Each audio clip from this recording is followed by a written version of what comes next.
Nous nous sommes posé la question de savoir pourquoi, dans de nombreux shul Chabad, après la tefila, les chassidim proclament Yehi HaMelech, vive le roi.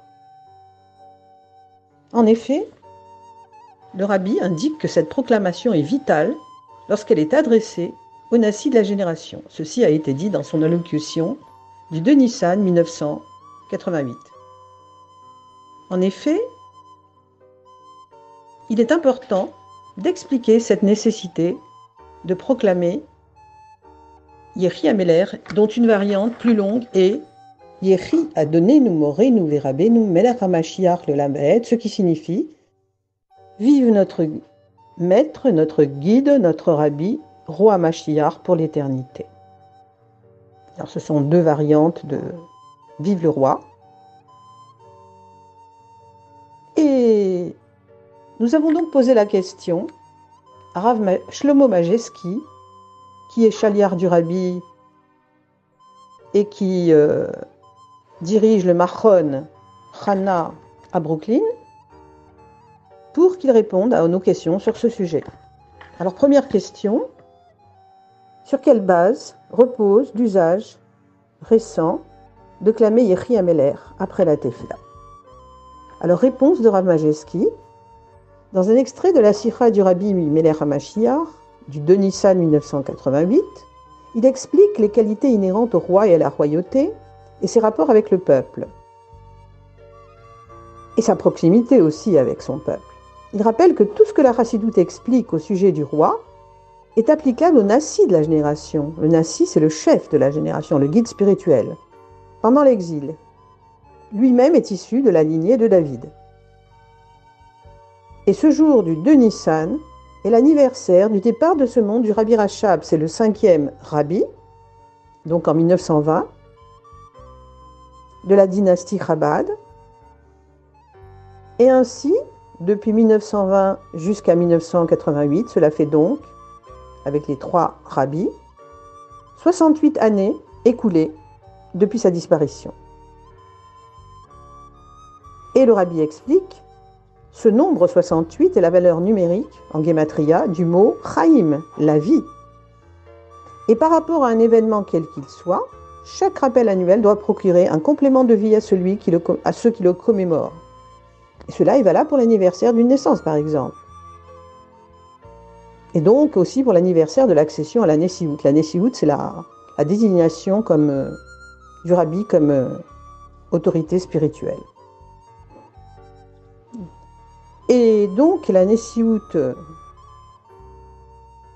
du rabbi précédent, Rabbi Yosef Yitzhak, le Rayatz, a eu lieu pendant 30 ans, jusqu'en 1950, et quand on arrive à l'année 1988 où ce discours a été prononcé par le Rabbi Shlita, si on ajoute 30 et 38 ans, ça fait bien 68 ans, la valeur du mot Chaim, qu'on revoit à nouveau. Selon Kohelet, chapitre 7, il importe que le vivant, celui qui voit une maison par exemple, où s'est achevé le cycle de la vie terrestre, prenne tout cela à cœur, c'est-à-dire qu'il doit ajouter encore plus de vie, provenant de la source de toute vie jusqu'à la dimension de la vie physique. Et par conséquent,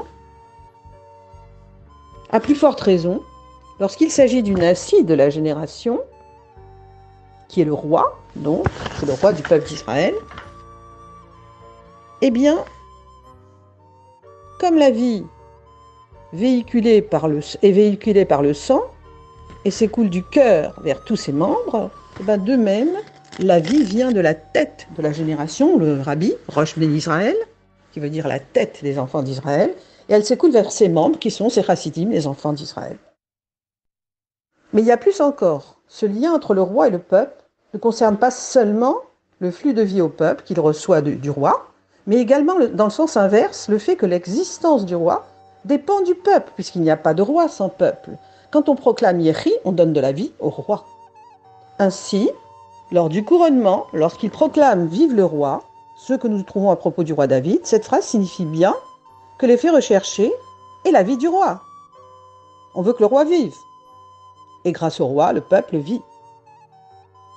Nous pouvons appliquer cela au cas qui nous concerne, les 68 ans écoulés, valeur numérique Rahim, depuis la nomination du Nassi de notre génération, car en plus que nous avons rappelé plus haut, chaque année lors de l'anniversaire, les hommes de la génération reçoivent la vie par le Nassi, qui est le chef de la génération.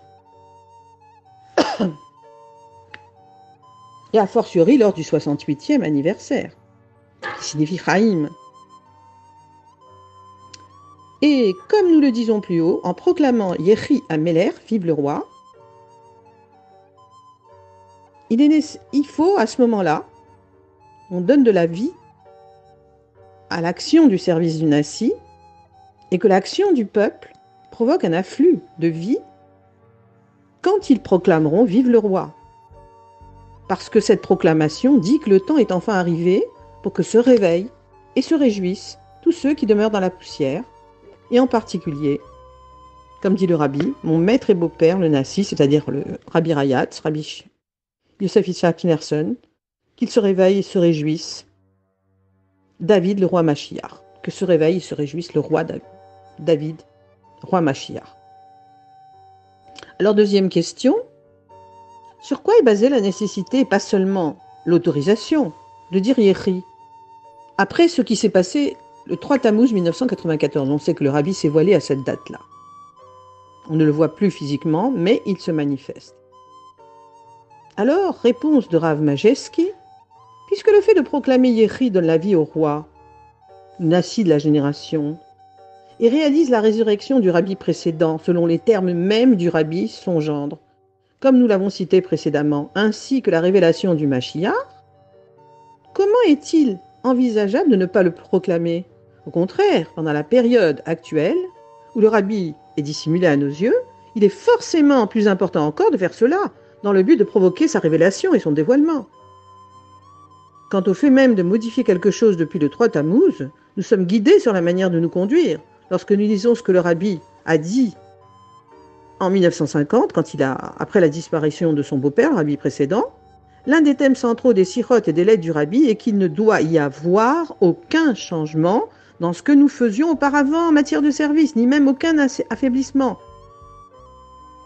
Et dans l'une de ses premières lettres après Yud Shvat, le rabbi écrit « Nous sommes encore sous le choc à propos de la Histalkut, c'est-à-dire le départ de ce monde de son beau-père, et il est très difficile d'écrire, mais il est certain que la volonté du rabbi est et a toujours été qu'aucune faiblesse ne doit se trouver dans ce qui a été réalisé sous son autorité, et que tous ceux qui lui sont attachés ne doivent que se fortifier pour continuer à agir comme auparavant. » Il existe d'ailleurs d'autres lettres, ainsi que des sirotes, où la même idée est répétée, ne rien changer à ce que le rabbi précédent nous a indiqué, ne pas modifier la feuille de route du rabbi précédent.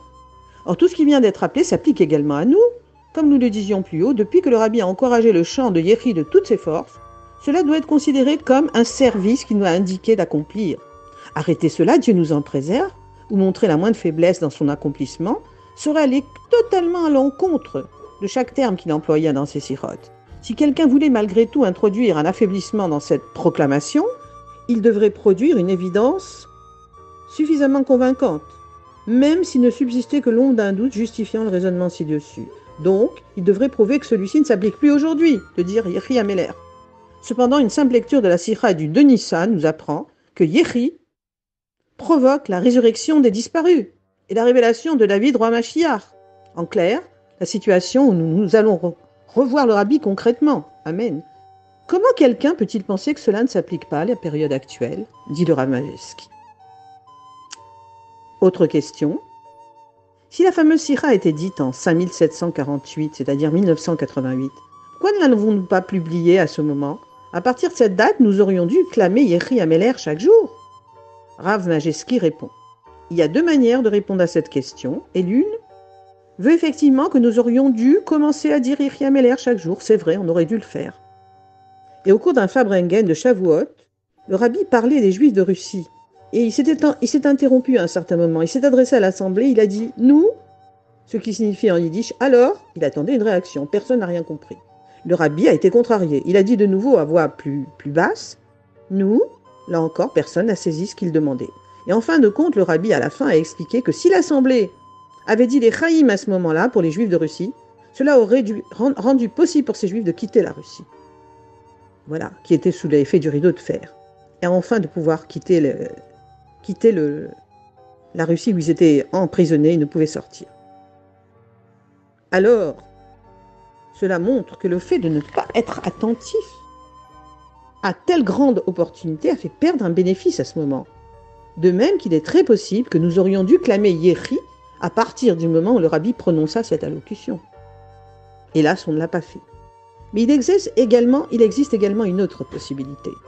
Après la disparition de la rabbinite, le rabbi prononça une célèbre sikha sur le thème « Venez, calculons où en est le monde ».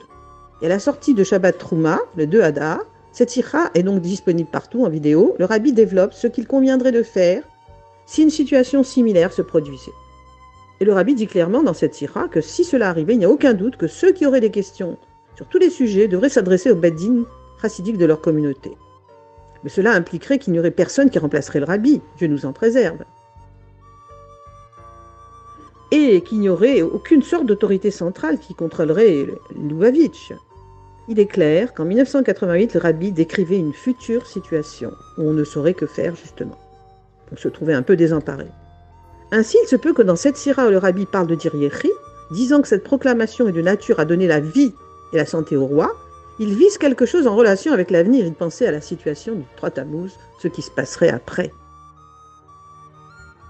Et les chassidim pensèrent en premier lieu à introduire cette proclamation après la non moins célèbre sikha du 28 Nissan 1991, dans laquelle le rabbi disait « Faites tout ce que vous pouvez pour amener le Mashiach à se révéler dans la réalité. Moi, j'ai fait tout ce que je pouvais. Tout ce qui m'était imparti, je mets la chose entre vos mains. » Et personne n'a compris, les chassidim n'ont pas su quoi faire. Ils se creusaient la tête pour savoir ce qu'il fallait faire. Qu'est-ce que le rabbi demandait de faire à ce moment-là, afin de procurer plus de vie, plus de santé au rabbi. Et c'est là qu'ils réalisèrent que le rabbi l'avait indiqué dans sa sikha. Peut-être aurions-nous dû dire Yehi lorsque le rabbi était en bonne santé. Mais nous n'avons pas réalisé la nécessité à ce moment-là de le faire.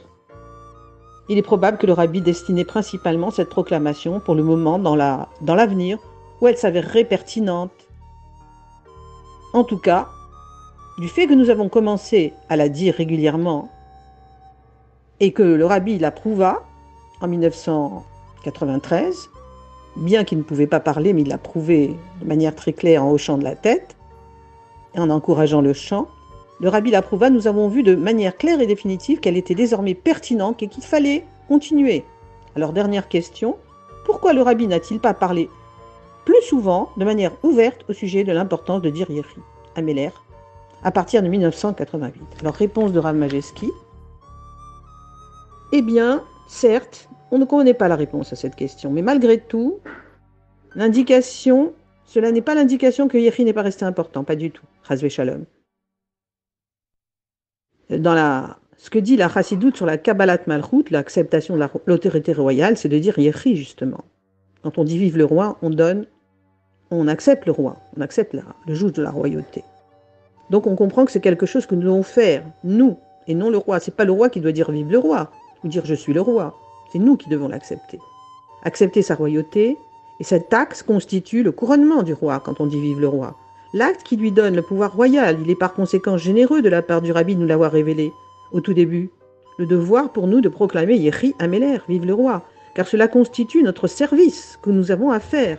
Et si le rabbi nous avait continuellement rappelé ce devoir, il n'aurait pas pu être considéré comme le nôtre, mais plutôt comme une partie de ses efforts à lui. Et c'est de cette façon que de nombreux chassidim interprètent les célèbres paroles de sa sikha de 1991, du 28 Nissan.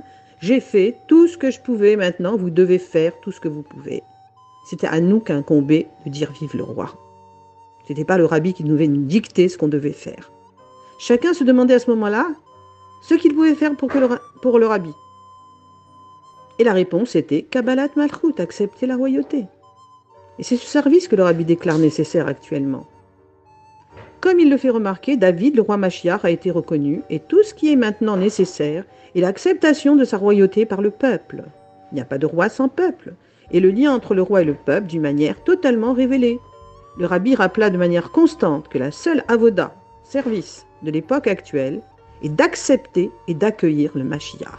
Et cela implique que cette acceptation vienne de nous.